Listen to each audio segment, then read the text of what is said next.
Welcome back to student modulator. Polytechnic entrance exam का math subject का lecture number 6.1 में आपका स्वागत है। और इस लेक्चर में हम लोग कवर करेंगे एक important topic polytechnic entrance exam से रिलेटेड, और वो है ट्रायंगल यानी त्रिभुज। त्रिभुज के अंदर, इस चैप्टर के अंदर जो टॉपिक्स हैं वो हैं similar triangle, Thales theorem, angle bisector theorem और पाइथागोरस थ्योरम। इन टॉपिक से रिलेटेड इंपॉर्टेंट थ्योरी और कुछ फार्मूला जो है वो इसमें कवर किए जाएंगे इस वीडियो लेक्चर में। और इसके बाद नेक्स्ट लेक्चर में हम लोग इससे रिलेटेड कुछ क्वेश्चंस देखेंगे जिससे और ज़्यादा ये टॉपिक क्लियर हो जाएगा। आइए और समझते हैं सबसे पहला टॉपिक जो है सिमिलर ट्रायंगल यानी समरूप त्रिभुज को। तो जब भी कोई दो त्रिभुज, दो ट्रायंगल समरूप यानी सिमिलर दिया हुआ है तो सबसे पहले उससे क्या क्या हम लोग निष्कर्ष निकाल सकते हैं, क्या क्या फाइनल कंक्लूजन मिल सकता है, उसे हम पहले समझने की कोशिश करते हैं। मान लेता हूँ दो त्रिभुज हमारे पास है, ए बी सी है, और दूसरा त्रिभुज है हमारे पास डी ई एफ। अब जैसे ही इन दोनों त्रिभुज के बारे में अगर बोल दिया जाए कि ये दोनों त्रिभुज समरूप है, यानी त्रिभुज ए बी सी जो समरूप है त्रिभुज डी ई एफ का, ये समरूप का साइन कुछ ऐसा होता है, ठीक है। तो अगर दिया हुआ है हमें कि ए बी सी त्रिभुज डी ई एफ त्रिभुज के समरूप है तो इससे हम लोग क्या क्या निष्कर्ष, क्या क्या कंक्लूजन निकाल सकते हैं, आइए पहले इसे समझने की कोशिश करते हैं। तो अगर ये दोनों त्रिभुज समरूप हैं तो सबसे पहली चीज़ जो होगी वो करस्पॉन्डिंग जो एंगल है वो इक्वल होगा। मतलब एंगल ए एंगल डी के बराबर होगा, एंगल बी एंगल ई के बराबर होगा, और उसी तरह से एंगल सी एंगल एफ के बराबर होगा। मतलब दोनों त्रिभुज के जो करस्पॉन्डिंग एंगल हैं वो एक दूसरे के बराबर होंगे, ठीक है। तो इस तरह से मैंने डिनोट भी कर दिया ग्राफ में भी, मतलब फिगर में भी, कि कौन सा एंगल किसके बराबर है। अब फिर नेक्स्ट चीज़ क्या हो सकता है। पहली चीज़ तो हम लोगों ने समझ ली कि अगर दो त्रिभुज समरूप दिए हुए हैं तो जाहिर सी बात है उसके तीनों कोण करस्पॉन्डिंग तीनों कोण के इक्वल होंगे। ऐसा नहीं कि एंगल ए एंगल ई के बराबर होगा, क्योंकि ए बी सी त्रिभुज डी ई एफ त्रिभुज के समरूप है तो इसी ऑर्डर में हम लोग एंगल ए को एंगल डी के बराबर, एंगल बी को एंगल ई के बराबर और एंगल सी को एंगल एफ के बराबर लिखेंगे। ये ऑर्डर आप लोगों को समझ में आना चाहिए। अब बढ़ते हैं, इसके अलावा क्या क्या चीज़ें इक्वल होंगी। तो इसके अलावा जो भुजाओं का अनुपात है वो भी बराबर होगा। भुजाओं का अनुपात कैसे, तो करस्पॉन्डिंग भुजाएं ही लेनी है। मतलब अगर ए बी की बात करेंगे तो कौन सी भुजा फिर ली जाएगी, डी ई। ए बी की बात कर रहे हैं तो डी ई भुजा, तो इसलिए A B by D E, इसी तरह से B C by E F, और इसी तरह से A C by D F. ये तीनों भुजाओं का अनुपात भी है, मतलब एक इसकी भुजा और एक संगत भुजा है दूसरे त्रिभुज की, इनका अनुपात भी जो है वो बराबर होगा। तो दो चीज़ें हम लोगों ने समझ ली कि अगर दो त्रिभुज समरूप होते हैं तो उनके तीनों कोण करस्पॉन्डिंगली दूसरे त्रिभुज के तीनों कोण के बराबर होंगे, और उनके करस्पॉन्डिंग भुजाओं का अनुपात, मतलब संगत जो भुजाएं हैं उनका अनुपात ए बी का अनुपात डी से, बी सी का अनुपात ई एफ से, और ए सी का अनुपात डी एफ से, ये भी बराबर होगा। इसके अलावा क्या चीज़ें और हो सकती हैं, तो अगर इस त्रिभुज में कोई लंब खींचा जाए, सपोज ए से हम लोग कोई लंब खींचते हैं ए एम, यहाँ पर डी से कोई लंब खींचते हैं परपेंडिकुलर डी एन, दोनों में एक परपेंडिकुलर अगर खींचते हैं तो इनका भी अनुपात इसी लाइन में आगे लिख सकते हैं। मतलब इक्वल होगा क्या, A M by D N K, A M by D N K. एक और चीज़, जरूरी नहीं है कि सिर्फ लंब ही, अगर हम लोग माध्यिका भी खींचते हैं तो वो भी इसी लाइन में आगे अनुपात जो है उसका इक्वल होगा। तो सिमिलर चीज़ कुछ भी किया जाए, अगर दोनों में लंब खींच दिया जाए, दोनों में एक माध्यिका खींच दी जाए, या दोनों में किसी कोण का समद्विभाजक खींच दिया जाए, किसी भी तरह का सिमिलर चीज़ अगर हम लोग करते हैं तो उसका अनुपात भी बराबर हो जाएगा। संगत जो भी माध्यिका या लंब या फिर कोण समद्विभाजक कोई सा भी चीज़ हो उसके बराबर हो जाएगा। यहाँ पर मैंने लंब के बारे में दिखाया, इसी तरह से आप लोग माध्यिका का भी अनुपात बराबर लिख सकते हैं। इसी तरह से कोई कोण का समद्विभाजक है तो उसका भी अनुपात बराबर होगा। तो जाहिर सी बात है समरूप त्रिभुज में ऑलमोस्ट अगर बात की जाए तो कोण तो बराबर होंगे ही होंगे, उसके साथ भुजाओं का अनुपात भी बराबर होगा। और भुजाओं के अनुपात के साथ साथ अगर कोई ऐसी चीज़ जैसे लंब खींच दिया जाए, दोनों में एक जैसा, दोनों में माध्यिका खींच दी जाए तो उनका भी अनुपात इसी रेशियो के इक्वल हो जाएगा। अब इससे एक और कंक्लूजन हमें निकल के आता है, वो है कि इन त्रिभुज के क्षेत्रफलों का अनुपात क्या होगा। तो इन त्रिभुज के क्षेत्रफलों का अनुपात अगर बात की जाए तो area of triangle A B C बटा area of triangle D E F, त्रिभुज ए बी सी बटा त्रिभुज डी ई एफ का, दोनों का अगर हम लोग क्षेत्रफल का अनुपात निकालना चाहें तो क्षेत्रफल किसी भी त्रिभुज का कैसे निकालते हैं, हाफ इंटू आधार गुने ऊंचाई। हाफ गुने आधार, आधार यानी BC, और गुने ऊंचाई क्या है, AM है। इसी तरह से नीचे भी लिख सकते हैं हाफ गुने आधार EF, और ऊंचाई इसका क्या है, तो DN है। तो इस तरह से दोनों में हाफ इंटू आधार गुने ऊंचाई हम लोगों ने लिख लिया। अब जब अनुपात की बात कर रहे हैं तो ये हाफ इस हाफ से कैंसिल हो जाएगा, तो ये तो कैंसिल हो गया। बात कर लेते हैं BC EF, और यहाँ पर है AM/DN। देखिए BC बटा EF AM/DN के बराबर है। या तो आप BC/EF को ही 2 बार लिख लीजिए, या फिर AM/DN को ही 2 बार लिख लीजिए, जो भी लिखिएगा। ओवरऑल अगर मैं BC/EF को ही AM/DN की जगह लिख देता हूँ तो BC स्क्वायर बटा EF स्क्वायर मिल जाएगा। तो कुल मिलाकर के दोनों त्रिभुज के क्षेत्रफलों का अगर अनुपात निकाला जाए तो वह किसी भी एक भुजा के वर्ग के अनुपात के बराबर हो जाएगा। ठीक है, किसी भी एक, इसके BC स्क्वायर पकड़ेंगे तो यहाँ पर करस्पॉन्डिंगली EF स्क्वायर, या फिर इसको लिख सकते हैं AB स्क्वायर बटा DE स्क्वायर भी लिख सकते हैं, AC square by DF square भी लिख सकते हैं, और वही क्यों AM square by DN square भी लिख सकते हैं। क्यों? क्योंकि सब तो बराबर है ही। तो इस तरह से हमें कॉन्सेप्ट पता होना चाहिए, कोण बराबर, भुजाओं का अनुपात बराबर, कोई लंब खींचा गया तो उसका भी अनुपात बराबर, माध्यिका खींचा गया माध्यिका का भी अनुपात बराबर, उन भुजाओं के अनुपात के। और साथ ही साथ अगर त्रिभुज के क्षेत्रफल का अनुपात निकाला जाए तो वह किसी भी कोई भी संगत भुजाओं का वर्ग के अनुपात के बराबर होता है। जैसे यहाँ पर BC square by EF square के बराबर है, और करस्पॉन्डिंगली वो किसी भी भुजा का अनुपात हम लोग ले सकते हैं, क्योंकि सभी भुजाओं का अनुपात तो वैसे ही बराबर है। तो ये ऑलमोस्ट आपको समझ में आ गया होगा कि अगर दो ट्रायंगल समरूप दिए हुए हों तब उसके अंदर हम चीज़ों को कैसे लिख सकते हैं और किन चीज़ों को हम लोग बराबर कर सकते हैं। अब समझते हैं कि त्रिभुज समरूप होने का कंडीशन क्या है, क्राइटेरिया क्या है कि किस किस समय त्रिभुज हम लोग बोलेंगे कि हाँ समरूप है। तो मिनिमम क्राइटेरिया के बारे में समझते हैं कि कब 2 त्रिभुज समरूप हो सकते हैं। तो सबसे पहला जो क्राइटेरिया आता है, सबसे पहला जो हम लोगों का मिनिमम जो क्राइटेरिया है कि इसके बाद हम लोग बोल सकते हैं कि 2 त्रिभुज समरूप है, वो है AAA।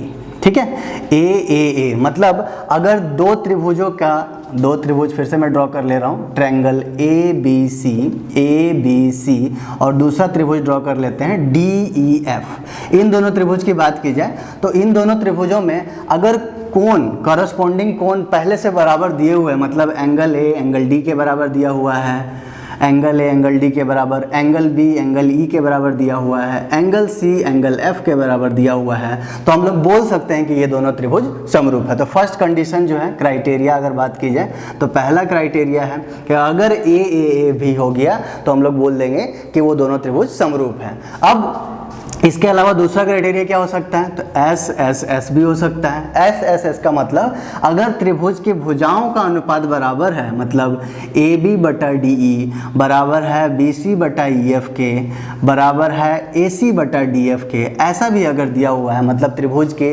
तीनों भुजाएं उनके दूसरे त्रिभुज के तीनों भुजाओं के संगत भुजाओं के अनुपात के बराबर दी हुई हैं, तो उसके केस में भी हम लोग बोल सकते हैं कि त्रिभुज क्या हो जाएगा, समरूप हो जाएगा। तो ये फर्स्ट कंडीशन है। दूसरा कंडीशन ये भी हो सकता है। तीसरे कंडीशन की बात करें तो अगर SAS जैसा कोई चीज़ दिया हुआ है, SAS इसलिए लिखा हूँ क्योंकि दो साइड, जैसे मैं बात कर लूँ इस त्रिभुज और इस त्रिभुज की बात करते हैं तो AB बटा DE, पहला चीज़ कि AB बटा DE बराबर अगर दिया हुआ है AC बटा DF के, AB बटा DE अगर AC बटा DF के बराबर दिया हुआ है और उनके बीच का एंगल, मतलब उनके बीच AB और AC के बीच का एंगल A और DE और DF के बीच का एंगल D। तो ये ध्यान रखना है, ऐसा नहीं कि भुजाओं का अनुपात और एंगल कहीं बाहर, ऐसा नहीं चलेगा।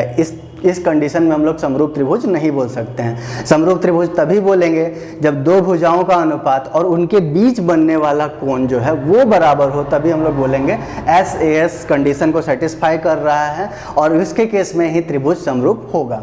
तो SAS कंडीशन का मतलब यही हुआ कि AB बटा DE AC बटा DF के बराबर है, और इसके साथ साथ अगर एंगल A बराबर दिया हुआ है एंगल D के, एंगल A मतलब कोण A कोण D के बराबर दिया हुआ है, तब हम लोग बोलेंगे कि ये दोनों त्रिभुज समरूप है। अब इसके अलावा एक और मिनिमम हम लोग बोल सकते हैं कि क्राइटेरिया एक और भी हो सकता है। जैसे हम लोग AAA लिखे हैं, मतलब तीनों कोण करस्पॉन्डिंग कोण के बराबर हो, करस्पॉन्डिंग एंगल्स के बराबर हो, ऐसा हम लोग कंडीशन दिए हैं। तो जाहिर सी बात है कि त्रिभुज के तीनों कोणों का योग क्या होता है, 180 डिग्री होता है। तो इसका मतलब ये है कि अगर एंगल ए एंगल डी के बराबर हो गया, एंगल बी एंगल ई के बराबर हो गया, तो जाहिर सी बात है 180 में से इन दोनों को घटाओ या 180 में से इन दोनों को घटाओ, चूंकि दोनों बराबर हैं ही, तो ये एंगल सी भी एंगल एफ के बराबर होगा ही हो।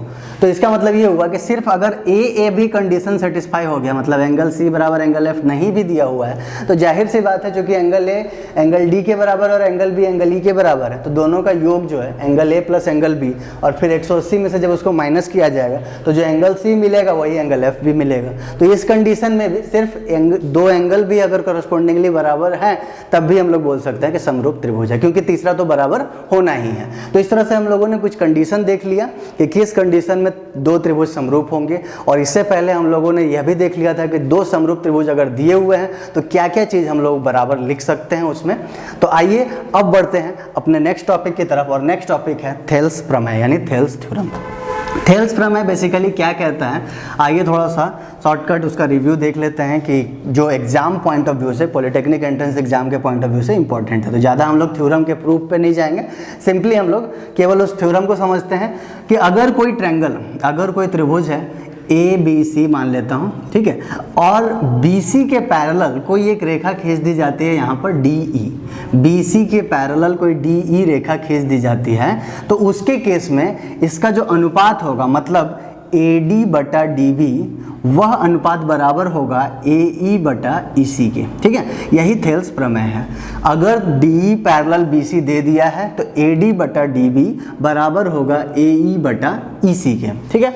अब इसी कंडीशन को उल्टा भी हम लोग समझ सकते हैं कि थेल्स का रिवर्स प्रमेय भी, और वो रिवर्स थ्योरम ये होगा कि अगर ए डी बटा डी बी बराबर दिया है ए ई बटा ई सी के, तो हम लोग बोल सकते हैं कि डी ई पैरेलल होगा, डी ई समांतर होगा बी सी के, ठीक है। तो ये दोनों चीज़ें ध्यान रखना है कि थेल्स प्रमेय और थेल्स प्रमेय का उल्टा भी, व्युत्क्रम भी है, हम लोग समझ सकते हैं। नेक्स्ट टॉपिक देखते हैं, और नेक्स्ट टॉपिक है एंगल बाइसेक्टर थ्योरम, कोण समद्विभाजक प्रमेय। कहने का मतलब ये है कि अगर कोई त्रिभुज की बात करें, त्रिभुज A B C, triangle A B C की बात करते हैं, और इसका कोई एक एंगल पकड़ लेते हैं जैसे एंगल ए, और इसको अगर कोण समद्विभाजित करते हैं, मतलब इसके कोण को समद्विभाजित करते हैं, और जाकर के किसी बिंदु M पर मिलता है BC से, तो उसके केस में अगर ये कोण समद्विभाजक है तो उसके केस में जो इन भुजाओं का जो अनुपात है, मतलब AB बटा AC जो है वो इक्वल हो जाएगा BM बटा MC के, BM बटा MC के, ठीक है। ये ध्यान रखना है।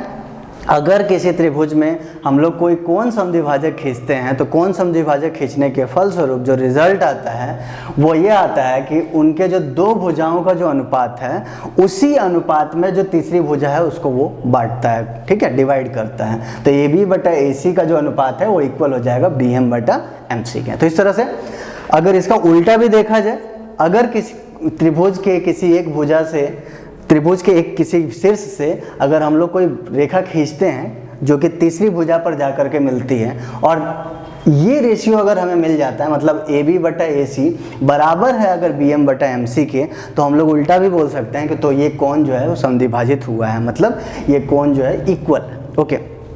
तो ये हम लोगों ने एंगल बाइसेक्टर थ्योरम भी समझ लिया, कोण समद्विभाजक प्रमेय। अब लास्ट थ्योरम देखते हैं, पाइथागोरस थ्योरम, पाइथागोरस प्रमेय, जो कि काफ़ी ईजी प्रमेय है और ऑलरेडी आप लोगों ने पढ़ रखा होगा बहुत बार। तो पाइथागोरस थ्योरम ये कहता है कि अगर किसी समकोण त्रिभुज की बात की जाए, समकोण त्रिभुज की बात की जाए, तो त्रिभुज का जो कोण समकोण होता है उसके अपोजिट वाली जो भुजा है उसको हम लोग कर्ण बोलते हैं, मतलब हाइपोटेनियस बोलते हैं, ठीक है। और जो उसके साथ, मतलब एक आधार और एक लंब बोलते हैं, जो 90 डिग्री बन रहा है उसमें से किसी एक को आधार और किसी एक को लंब बोल सकते हैं। ये आधार पर है इसलिए इसी को आधार बोलते हैं, बेस, और ये कहलाया जाता है हमारा लंब यानी परपेंडिकुलर। ओवरऑल हम लोगों ने ये सारे भुजाओं का नाम लिख दिया। एक परपेंडिकुलर जिसको कि हम लोग P से डिनोट करते हैं, कर्ण हाइपोटेनियस जिसको हम लोग H से डिनोट करते हैं, बेस को हम लोग B से डिनोट करते हैं। तो इस तरह से हम लोग उन भुजाओं को डिनोट किस किस चीज़ों से करते हैं, जनरल डिनोशन है, हर जगह आपको यही मिलेगा, तो इसे भी याद रख सकते हैं आप।